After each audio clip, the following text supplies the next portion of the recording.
السلام علیکم محترم عزتمنو قدرمنو مسلمانانو ورونو امید لرم چې جوړ او روغ باید د صحت جامې به مې پر تن باندې وي.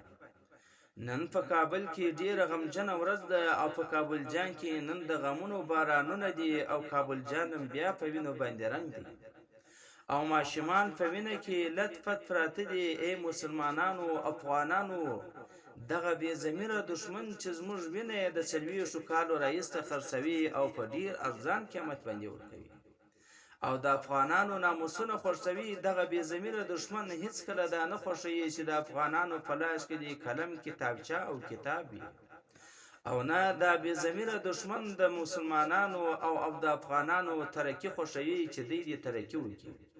ای افغانانو، یو بل ته لاس په لاس ورکړئ، غاړه په غاړه سئ، اتفاق راولئ، بیا به دغه دښمن ته غاښ وتونکی جواب ورکړي.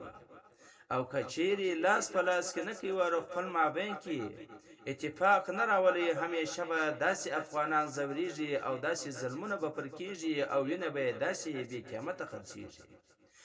دا هغه دښمن دی چې د یهودو نصارا هم بدتر دی، د کفارو او مشرکانو نه هم بدتر دی. اگر چې په ظاهر باندې د مسلمانۍ دعوه کوي، په حقیقت کې دا د ایمان خالی او وچه ټبه پاته ده.